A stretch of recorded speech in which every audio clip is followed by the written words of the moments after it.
सबसे पहले आप सभी को मेरा सादर प्रणाम। मेरा नाम पारुल कुमार है और मैं शिक्षा क्रांति का एक वॉलेंटियर हूँ, एक शिष्य हूँ। और आज शिक्षा क्रांति के मंच पर मेरे साथ है सत्यन सर। उनके साथ मैं कुछ संवाद करूँगा। अगर मैं अपने शब्दों में कहूँ तो ये एक सोशल पॉडकास्ट होने वाला है जिसमें कुछ कॉमन क्वेश्चंस है, जो कुछ साधारण सवाल है, उस पर संवाद किया जाएगा। सर, आपका बहुत बहुत स्वागत है। बहुत बहुत धन्यवाद पारुल जी। सर, मेरा पहला प्रश्न है कि आज बुद्ध पूर्णिमा है। सर, बुद्ध पूर्णिमा क्या है और इसे क्यों मनाया जाता है सर? बुद्ध पूर्णिमा भारतीय संस्कृति का एक पर्व है।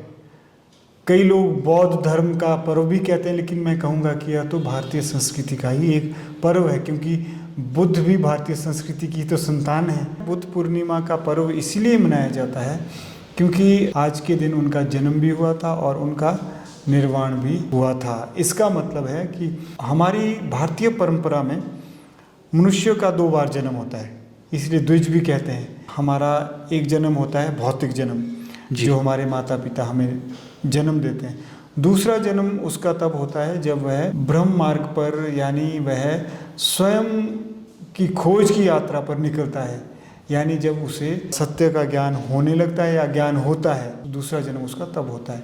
तो कहते हैं कि आज ही के दिन बुद्ध का भौतिक जन्म भी हुआ था और आध्यात्मिक जन्म भी हुआ था, यानी आज ही के दिन उनको ज्ञान की प्राप्ति भी हुई थी और सत्य की प्राप्ति भी हुई थी, और आज ही के दिन उनका महापरिनिर्वाण भी हुआ था। सर, मेरा एक और प्रश्न है। आज के समय में बुद्ध को लेकर और सनातन धर्म को लेकर बहुत सारे प्रश्न हैं। कुछ लोग बौद्ध धर्म को मानते हैं, कुछ लोग सनातन धर्म को मानते हैं। अगर इस पे आप कुछ टिप्पणी करना चाहें। फिर से मैं कहना चाहूँगा कि जो भारतीय संस्कृति है यह विविधता की संस्कृति है, यानी इस संस्कृति में अनेक प्रकार की संस्कृतियों का समावेश है। इस विचारधारा में अनेक प्रकार की धाराएं मिलती हैं। तो एक बुद्ध जो धारा निकलती है वो सनातन संस्कृति से ही निकलती हैं।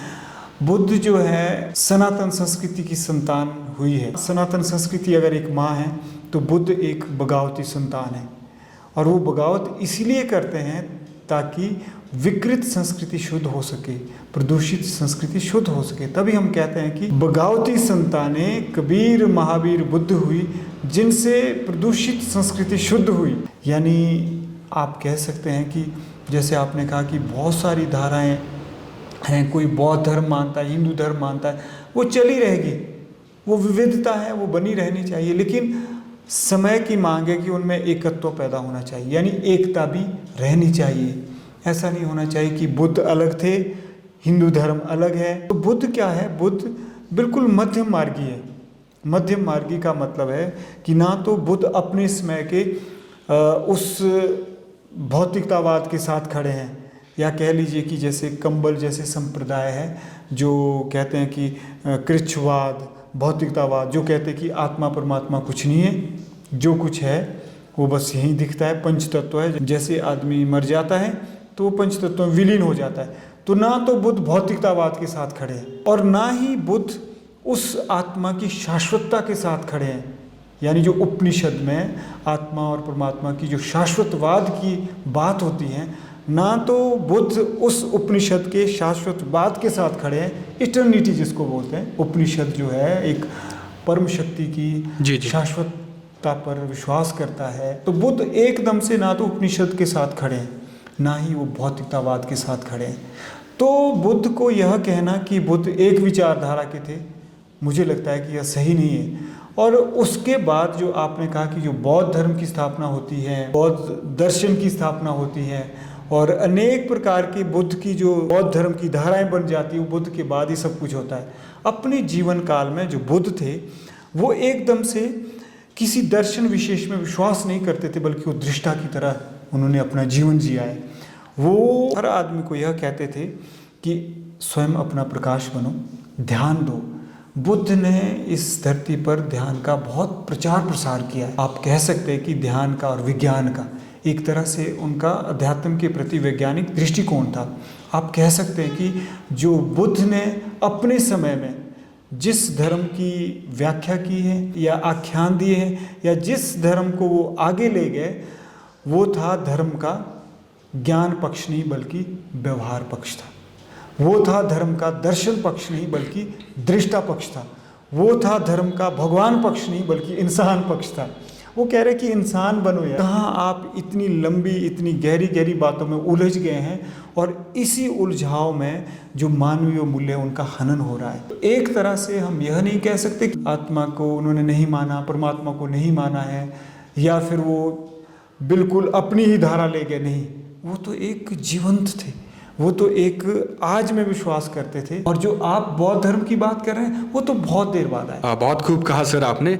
थोड़ा बहुत सर मैंने भी बुद्ध के बारे में शोध किया है, ज़्यादा तो नहीं, पर उसमें यह भी कहा गया है कि जब उन्होंने ज्ञान देना शुरू किया तो जो हमारा एशिया एक महाद्वीप है उसमें वो बहुत प्रसिद्ध हुए, बजाय भारत के। जी। भारत के लोगों ने उनको इतनी महत्वता नहीं दी।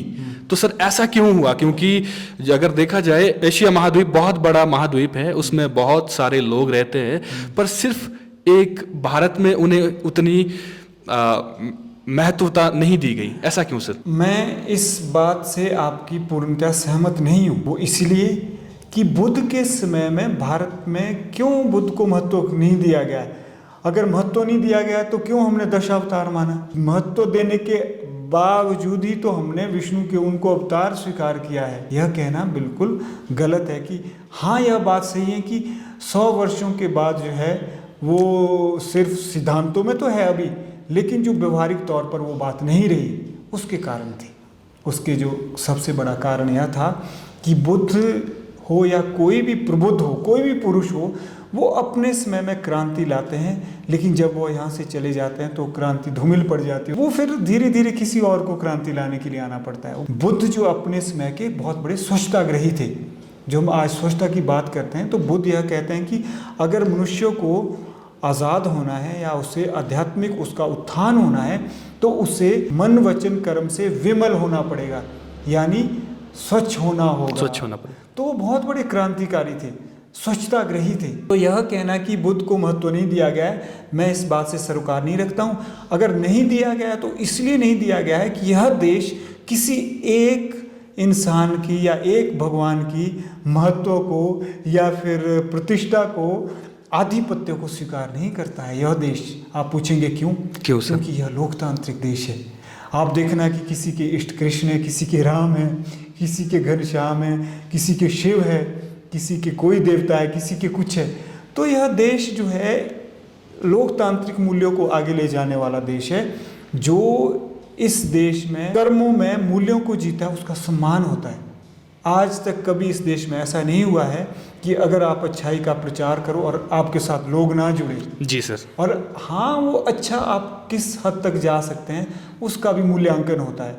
तो यह कहना कि बुद्ध को वह महत्व नहीं दिया गया, और जो बाद की बात है उसके पीछे बहुत सारे कारण हैं। जो आप कह रहे हैं कि बाद के बाद, अगर बुद्ध के बाद जो है क्यों वो बात नहीं रही, वो इसलिए बात नहीं रही, बहुत सारी बातें थी जो बुद्ध कह कर भी नहीं कह सकते थे, क्योंकि उनका जन्म इसीलिए हुआ था। देखिए क्या होता है, अगर आप इस आध्यात्मिक इतिहास की ओर दृष्टि डालें तो वैदिक युग में कर्मकांड का अतिवाद की ओर जाना, यानी वैदिक युग में कर्मकांड का बहुत ज़्यादा फैल जाना, और फिर उसके बाद उपनिषद का आना। आप संवाद करो, गुरु के समीप जाओ और अपने भीतर के गुरु को जगाओ। यह उपनिषद का एक सिद्धांत रहा है जी। लेकिन उपनिषद के बढ़ते बढ़ते क्या होता है कि जो जनमानस है वो उपनिषद के गहरे ज्ञान के बोझ के तले दबना शुरू हो जाता है। यानी कहने का मतलब है कि ईश्वर की बातें, आत्म की बातें, परमात्मा की बातों में इंसान इतना उलझ जाता है कि जो व्यवहारिक नैतिकता का लोप होने लगता है। तो बुद्ध जब जन्मते, जैसा मैंने आपसे कहा कि बुद्ध का जो दर्शन, बुद्ध का जो धर्म है, वह धर्म के व्यवहारिक पक्ष को आगे ले जाता है। तो बुद्ध क्या करते हैं, बुद्ध जो औपनिषदिक जो एक ज्ञान था, यानी जिसके तले इंसान दब रहा था, तो बुद्ध जो है कहते हैं कि बड़े बड़े विचारक भी यही कहते हैं कि बुद्ध जो है उसको क्या करते हैं, खड़ा कर देते हैं इंसान को, यानी बुद्ध जो ज्ञान की, परमात्मा आत्म की जो पेचीदगियाँ है, उन झंझट से या उसकी जटिलताओं से इंसान को छुड़ा के करुणा की ओर ले जाते हैं, दया की ओर ले जाते हैं, ध्यान की ओर ले जाते हैं। तो कहीं ना कहीं बुद्ध ने अपने समय में यह काम किया। तो बुद्ध क्या करते हैं, बुद्ध जो है वैदिक काल, औपनिषदिक काल और फिर उसके बाद का जो समाज जिस जिस तरह से विकृतियाँ आती हैं, तो बुद्ध जो है आत्मा को झकझोरते हैं, यानी मनुष्य को एकदम से वह आत्म परमात्मा से दूर नहीं करते, लेकिन वो कुछ बातें अव्यक्त रखते हैं, वो यानी व्यक्त नहीं करते हैं। जब उनसे पूछा जाता है कि आत्म परमात्मा के बारे में बताए, तो वो कहते हैं कि जो बुद्धि की पकड़ में नहीं आता उसकी बातें मत करो, जी जी, उसकी बातें मत करो। यानी बुद्ध ने अपने अनुयायियों को, लोगों को उस धरती पर पांव रखने से रोका जिस धरती पर दर्शन पैदा होता है, आत्म परमात्मा की बातें होती है, बुद्धि से आगे की बातें होती है। लेकिन जैसे ही बुद्ध का परिनिर्वाण हुआ, बुद्ध की मृत्यु हुई या बुद्ध नहीं रहे, वैसे ही जो बुद्ध के अनुयायी थे उन लोगों ने वही काम करना शुरू कर दिया। यानी उन्होंने अपने अपने तरीके से विरोधाभासी दर्शन खड़े करने शुरू कर दिए, जो आपका प्रश्न है जी जी, कि जो बौद्ध धर्म है जी। तो उसके बाद उन्होंने जो है बहुत सारी बातें ऐसी कहनी शुरू कर दी जो कि शायद बुद्ध की जो मौलिक बातें थी, मौलिक विचार थे, उसके अनुरूप नहीं थी। तो बड़े बड़े चिंतक और विचारक आज जो भारतीय संस्कृति के जो शोधार्थी हैं या जो संशोधक हैं या जो भारतीय संस्कृति के पुरोधा है, जब वो चिंतन मनन करते तो वो एक ही स्वर में एक ही बात कहते हैं कि काश बुद्ध ने आत्म परमात्मा के बारे में अपने विचार स्पष्टता से रखे होते तो बुद्ध के बाद इतनी धाराएं ना बनी होती, बुद्ध के बाद विरोधाभासी दर्शन समाज के सामने ना आए होते, बौद्ध धर्म का इस तरह से हयास ना हुआ होता। एक अर्थ में, सिद्धांत में तो है, सिद्धांत में तो हम आज भी तो बुद्ध पूर्णिमा मना रहे हैं, सिद्धांत में आज हम बुद्धम शरणम गच्छामि कह रहे हैं, जी, जी। वो एक अलग बात है कि हम स्वच्छताग्रही है, लेकिन हम बुद्ध से तो कनेक्ट कर पा रहे हैं जी।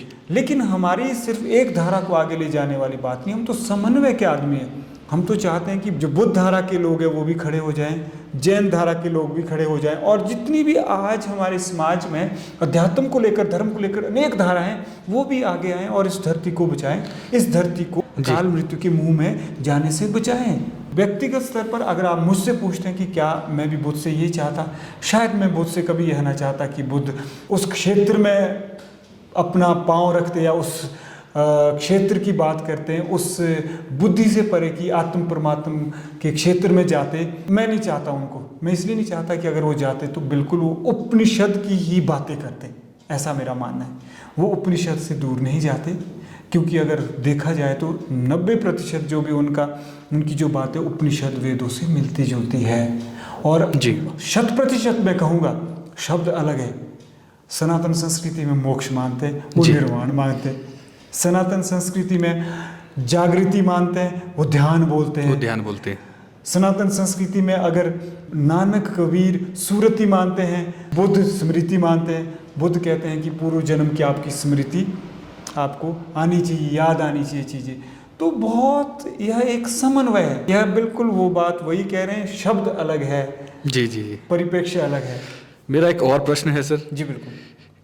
कि जैसे मैं भी एक परिवार से आता हूँ, किसी न किसी संस्था से जुड़ा हूँ। जी बिल्कुल। शिक्षा क्रांति से भी जुड़ा हूँ, आप भी सर शिक्षा क्रांति से भी जुड़े हैं, और जितने भी लोग हैं किसी न किसी संस्था से या समूह से जुड़े हैं। तो सर क्या आप भी बुद्ध के रास्ते पर चल रहे हैं, उनको फॉलो करते हैं, जो उनकी अच्छाई है उसको आप आगे ले जा रहे हैं, लोगों तक पहुंचा रहे हैं? पारुल जी, जैसा मैंने आपसे कहा कि सनातन संस्कृति माँ की बगावती संतानें बुद्ध वीर कबीर हुई, जिनकी बगावत से विकृत प्रदूषित सनातन संस्कृति शुद्ध हुई। तो स्वतः ही हम स्वच्छता की तो बात कर रहे हैं, तो हम फॉलो तो नहीं कर रहे, हम फैलो कर रहे हैं। हम चाहते हैं कि लोग फॉलो ना करें, फैलो करें, क्योंकि फॉलोअर होने और फैलोअर होने में बहुत बड़ा फ़र्क क्या है। सबसे बड़ा फ़र्क फॉलोअर और फैलोअर होने में यह है कि जब मनुष्य फैलोअर होता है तो वह अपने विवेक चक्षु खोलता है और अपने अनुसार चीज़ों को आगे ले जाता है। वह फिर पिछलगू नहीं बनता है, वह मानवीय मूल्यों को ना केवल वह शब्दों में जीता है ना केवल वह बुद्ध की तरह सिर्फ धर्म के ज्ञान पक्ष को ही आगे नहीं ले जाता है, बल्कि व्यवहार पक्ष को आगे ले जाता है। बुद्ध की तरह ना केवल वह ज्ञान और विचार पक्ष को आगे ले जाता है धर्म के, बल्कि धर्म के व्यवहार पक्ष को आगे ले जाता है। तो धर्म का दर्शन पक्ष भी आगे ले जाना चाहिए, मेरा ऐसा मानना है।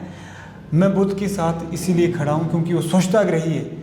मैं उस अर्थों में बुद्ध के साथ नहीं खड़ा हूँ कि जिस अर्थों में बुद्ध की मजबूरी थी खड़े होने की।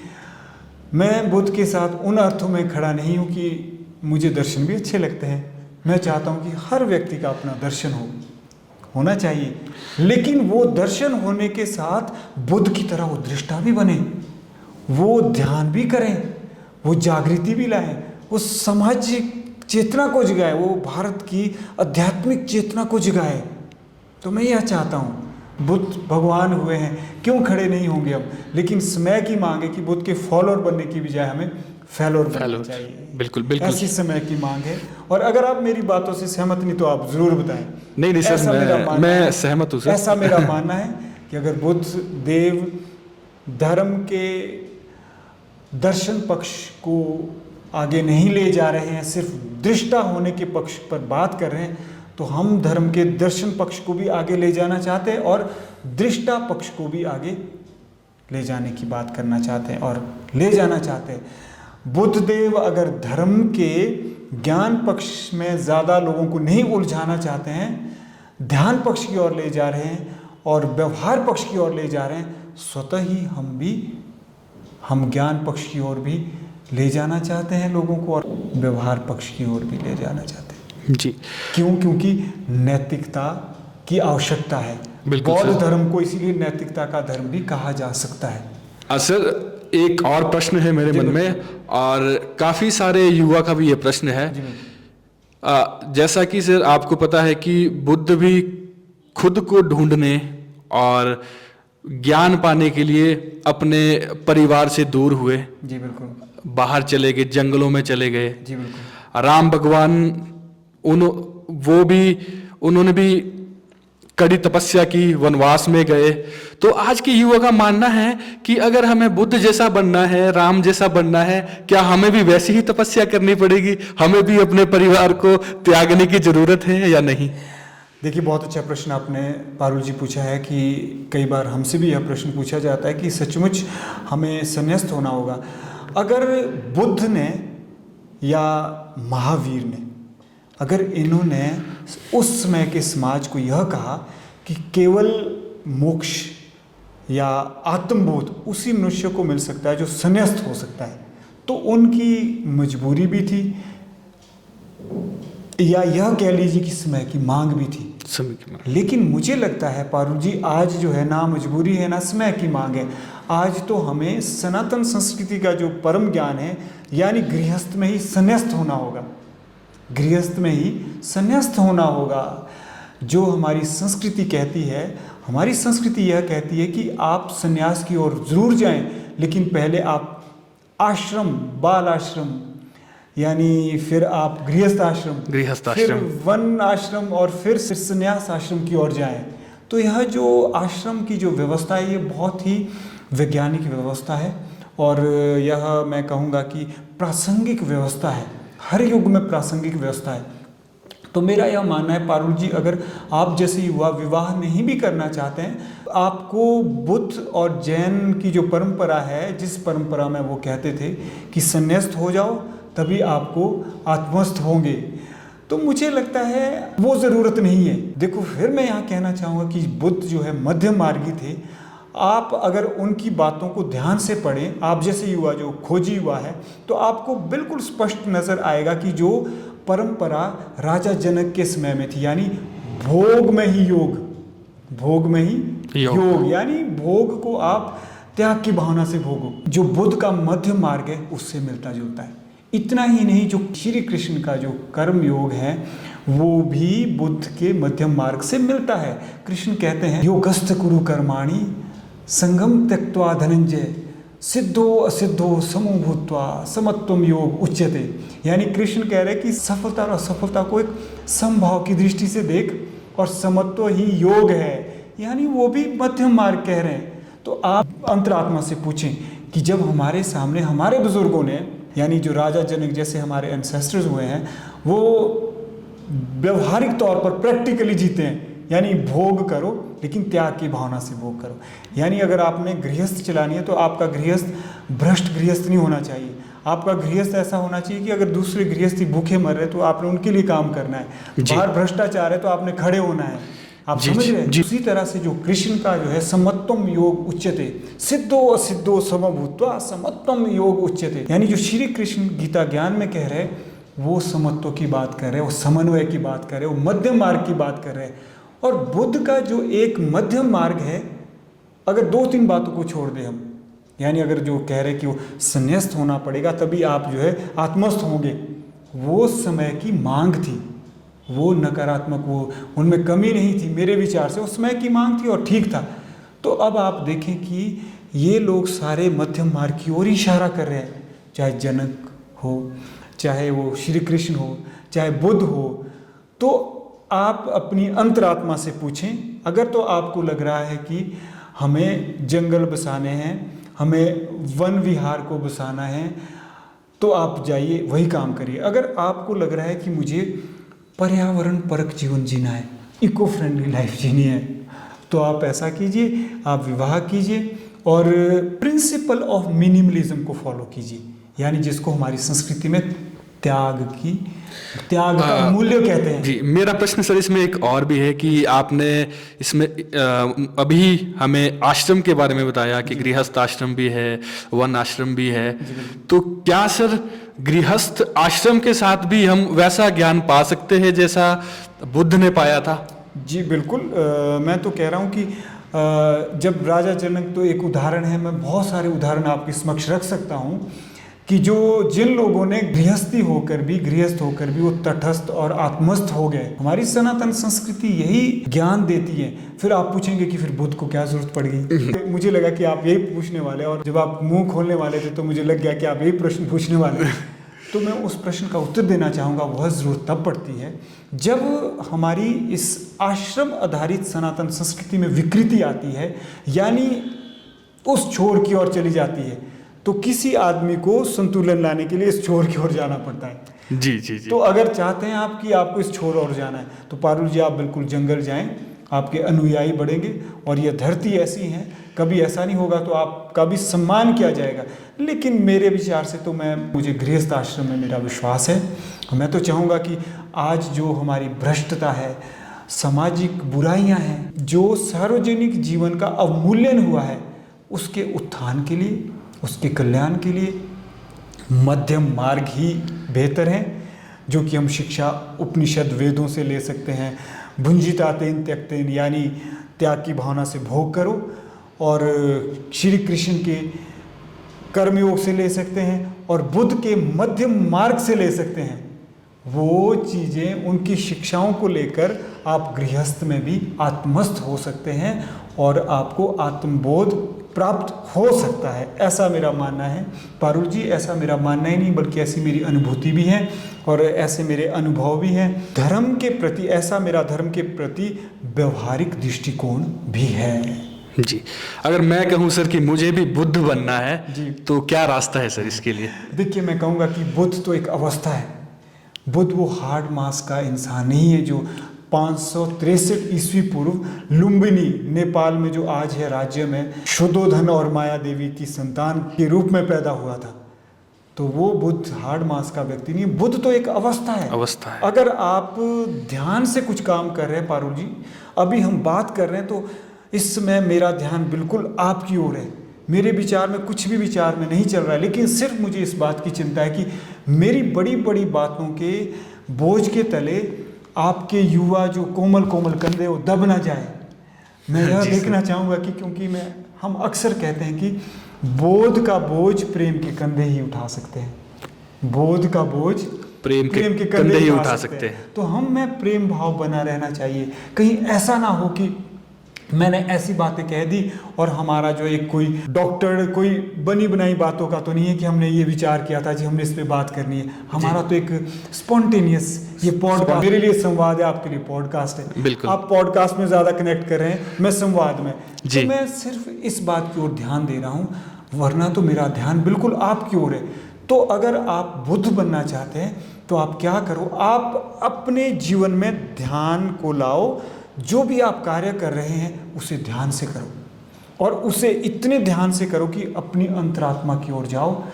बेशक मैं आपका गुरु हूँ, मैं आपको बुद्ध की तरह बेशक ऐसा कहूँ कि आप अपो दीपो भव, यानी अपना प्रकाश स्वयं बने, लेकिन मैं आपको यह भी कहूँगा कि अपने भीतर भक्ति को भी पैदा करो, प्रेम को, यानी पक्षी से, पेड़ पौधों से, अपने भाई बंधुओं से, सबसे प्रेम करो। तो मैं यह कहूँगा, लेकिन आपको महसूस जरूर करना है। तो मैं बस इतना ही कहना चाहूँगा और मैं तो आपको वही बात कहूँगा जो मैं अपने लिए महसूस कर रहा हूँ। आपकी अपनी यात्रा है, मेरी अपनी यात्रा है, लेकिन मंजिल एक ही है जी, चलना मंजिल है। मेरा सर लास्ट प्रश्न है आपसे कि जैसा आपने भी प्रकाश डाला बुद्ध के जीवनी पर कि वो बहुत बड़े महानायक थे, आज भी सर कुछ लोग उन्हें सुनना नहीं चाहते हैं, मानना नहीं चाहते। उनका एक बहुत बड़ा चरित्र रहा है, उन्होंने बहुत सारी चीज़ें हमारे इस समाज को दी है। तो ऐसे तो उन्हें सभी को पढ़ना चाहिए, पर जो लोग नहीं पढ़ना चाहते आप उनके लिए क्या कहेंगे? देखिए, मैं उनके लिए ये कहूँगा कि आज के समय की मांग यह है कि जितने भी हमारे धर्मशास्त्र हैं, यानी जितने भी हमारे बड़े बड़े ग्रंथ हैं, चाहे वो बौद्ध धर्म के हैं, चाहे वो जैन धर्म के किसी के भी हैं, आप ज़रूर उनसे प्रमाण लाओ, लेकिन अपनी बात रखने के लिए, अपने आप को ऊंचा रखने के लिए मत लाओ। जी। आपने देखा होगा कि अक्सर अगर आप डॉक्टर राधा कृष्णन को पढ़ें तो वो बुद्ध के बारे में जो वो व्याख्या करते हैं वो यही कहते हैं कि बुद्ध से ज़्यादा कनेक्ट कौन कौन लोग करते हैं? नास्तिक करते हैं, या जिन समाजवादी लोग हैं वो करते हैं, या फिर जो नकारात्मकता की ओर जा रहे हैं वो करते हैं। तो मैं तो ये कहना चाहूँगा कि आप बुद्ध से सिर्फ इसलिए कनेक्ट मत करो कि आप अपनी बात को आगे रखना चाह रहे हैं, यानी आप प्रमाण मत दो, प्रमाण बनो। अगर आप प्रमाण बनते हैं तो आप चाहे बुद्ध हैं, चाहे कृष्ण हैं, चाहे राम हैं, इन लोगों ने या इन महान आत्माओं ने जितना काम किया है, जितने भी भगवान अवतार हुए हैं, अगर आप उनके जैसा अगर 1% भी प्रमाण बन गए, यानी प्रमाण मत दो। मैं उनके लिए यही कहूँगा कि जो अगर प्रमाण आप देंगे तो आप इस समाज को और भी बांट देंगे। यानी आप देंगे बुद्ध के खिलाफ प्रमाण, दूसरा देगा बुद्ध के साथ का प्रमाण, और फिर आप बोलेंगे बौद्ध धर्म में विश्वास, दूसरा बोलेगा हिंदू धर्म में विश्वास। तो मानवता बढ़ती जाएगी। और मैं आपसे कहता हूँ, जब मानवता बढ़ती है तो मानवीय मूल्य आगे नहीं जाते हैं। मानवीय मूल्य तभी आगे जाते हैं जब उसमें एकत्व की भावना आती है, समत्व की भावना आती है, प्रेम की भावना आती है। तो मैं उन लोगों को यही कहना चाहूँगा कि आप अपने अभिमान की पुष्टि के लिए किसी के प्रमाण मत दो। अगर कर सकते हो तो प्रमाण बनो, उनके जैसा काम 1% तो करो, रहने दो इतना बड़ा त्याग। कौन कहता है इतना बड़ा त्याग? और जनता को भी मैं यही कहना चाहूँगा कि जो लोग प्रमाण देते हैं उनकी बातों को आंखें बंद कर मत सुनो। यानी उनका ये देखो कि क्या वो प्रमाण ही दे रहे, क्या वो प्रमाण भी बन रहे। और अगर वो प्रमाण नहीं बनते या हम आप प्रमाण नहीं बनते तो जो विविधता हो रही है, आपने देखा होगा कि आज के समय में 10 वर्षों का हमारा जो स्वच्छतागृह का काल है, आप स्वयं से पूछें या मैं भी स्वयं से पूछता हूँ कि हमने कितने लोगों को, धर्म प्रवर्तकों को, धर्म नेताओं को या फिर आध्यात्मिक वक्ताओं को हमने आगे आते हुए देखा है। कैसे बढ़ रहे हैं, एक के बाद एक बढ़ रहे हैं। अब इनमें विविधता नहीं रह रही है, विभाजन हो रहा है। तो अगर हम प्रमाण नहीं बने, प्रमाण दे देकर या फिर अपनी ही एक धारा चलाकर, तो हम क्या करेंगे? हम सिर्फ और सिर्फ इस सनातन संस्कृति को और भी बांटेंगे। सनातन संस्कृति में हमें आज विविधता चाहिए, विभाजन नहीं चाहिए। हम चाहते हैं कि सारी जितनी धाराएं, सब धाराओं का सम्मान हो, और जितने भी धार्मिक नेता हैं वो भी आगे जाएं, उनका भी काम चले। लेकिन वो क्या करें? प्रमाण दें या प्रमाण बने? प्रमाण बने। जी बिल्कुल। क्या करे वो? सिर्फ प्रमाण ही ना दे, बल्कि प्रमाण बने। और प्रमाण कैसे बने? महान काम करे। महान काम करे, बिल्कुल। महान कार्य करके ही वो कुछ प्रमाण बन सकते हैं। अन्यथा सनातन संस्कृति जो एक मानवता की संस्कृति है, विश्व संस्कृति की सच्ची प्रतिनिधि है, उसका खंडन होता रहेगा, विखंडन होता रहेगा, विभाजन होता रहेगा। तो हमें विविधता के लिए कार्य करना है ताकि विविधता से एकता आए, एकता से स्वच्छता आए और यह भारतवर्ष स्वच्छ और स्वस्थ बने। भारतवर्ष ही नहीं, पूरी मानवता स्वच्छ और स्वस्थ बने, ऐसा मेरा मानना है Parul ji. If you want to conclude something sir, अगर आप में अंत में कुछ कहना चाहे व्यूअर्स को, जो लोग हमें देख रहे हैं, सुन रहे हैं। देखिए, मैं यही कहना चाहूँ, जितने मेरे अनुभव है या जितने भी मैंने अपने गुरुजनों से सीखा है या ग्रंथों से सीखा है, सिर्फ मैं वही बातें नहीं कह रहा हूँ, मैं बहुत सारी बातें अपने अनुभव से भी कह रहा हूँ। जो बातें मैंने ग्रंथों से सीखी हैं, मैंने वो अपने अनुभव की कसौटी पर भी कसी हैं और यह कह लीजिए कि व्यवहारिकता की कसौटी पर भी कसी हैं। तो अगर आपको लगता है कि मैं सही जा रहा हूँ या मेरे साथ जो युवा हैं, मेरे मित्र हैं, जिनको मैं कहता हूँ कि अगर आप मेरे शिष्य हैं तो आप मेरे शिष्य तब तक है जब तक आप मेरे गुरु हैं।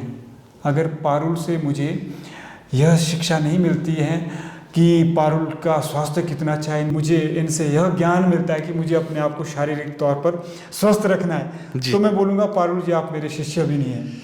तो अगर आपको लगता है कि मेरी बातें सनातन संस्कृति से मेल नहीं खाती हैं, क्योंकि सनातन संस्कृति माँ ने विश्व गुरु, भारत को विश्व गुरु बनाया है, उसका मतलब ये है कि यह गुरु तब बनता है पहले गुरुत्व भाव पैदा करता है, यानी यह शिष्य पैदा नहीं करता, गुरु ही पैदा करता है। तो अगर आप मेरी बातों से सहमत हैं तो आप ज़रूर आशीर्वाद दें, और अगर आप नहीं सहमत हैं तो आप ज़रूर कमेंट सेक्शन में बिल्कुल अपने विचार लिख सकते हैं जी। और हमारे लिए यह आशीर्वाद स्वरूप ही होगा और आपका सहयोग होगा भारत को स्वच्छ और स्वस्थ बनाने में और इस धरती को हरा भरा खुशहाल बनाने में। बिल्कुल।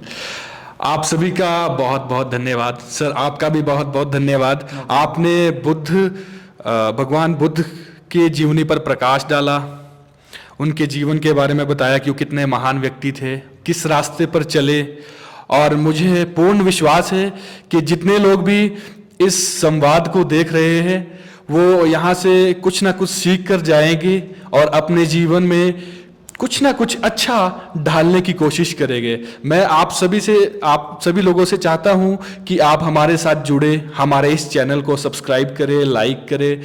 जो भी आपका प्रश्न है वो आप कमेंट बॉक्स में हमें बताएं।